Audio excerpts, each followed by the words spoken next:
తండ్రి బాధ్యత మాత్రమే, లేక పురుషుని యొక్క బాధ్యత మాత్రమే కాదండి.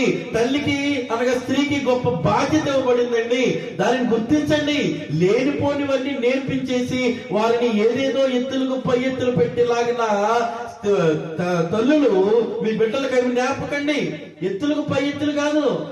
నేను ఎవరైనా వాళ్ళ దగ్గరికి వెళ్ళకో, వాళ్ళతో మాట్లాడుకో. అర్థమైందా?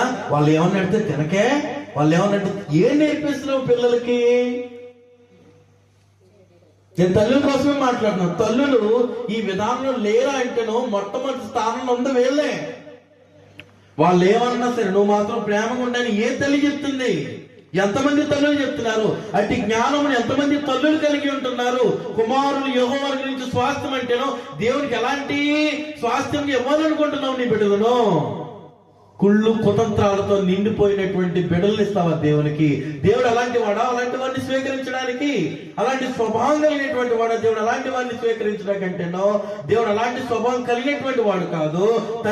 తల్లి అలాంటివి బోధించకూడదు. తల్లి ఏం బోధించాలంటేనో దేవునికి జ్ఞానాన్ని బోధించాలి.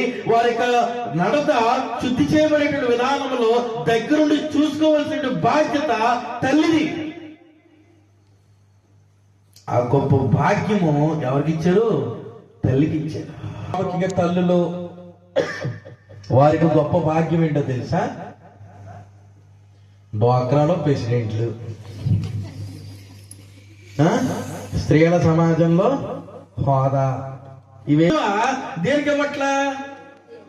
నేను డ్వాక్రా గ్రూప్ ప్రెసిడెంట్ అండి. నేను అమ్మో నేను వెళ్ళాను అర్జెంట్గా. అంతకంటే గొప్పది ఏదన్నమాట తల్లి. ముందు నీ కుటుంబాన్ని కట్టుకోవాలి. కుటుంబాన్ని కట్టేటువంటి బాధ్యత తల్లికి ఇచ్చాడు. బిడ్డలు ఎక్కడికి వెళ్తున్నారు? ఏం చేస్తున్నారు? భర్తని చూసుకోవాలి, బిడ్డలను చూసుకోవాలి. భర్తకి ఏది అవసరమో బిడ్డలకి ఏది అవసరమో అటు చూసుకోవాలి, ఇటు ఖాళీ ఏది? ఖాళీ ఉందా? ఆ విషయంలో ఖాళీయే. గిన్నెలు తోముకోవడంలో బిజీ, ఆ విషయంలో ఖాళీయే. మీటింగ్లకి వెళ్ళడంలో బిజీ,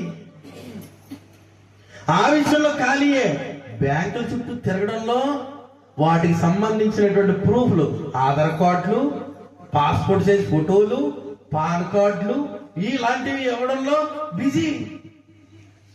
బిడ్డలో భర్త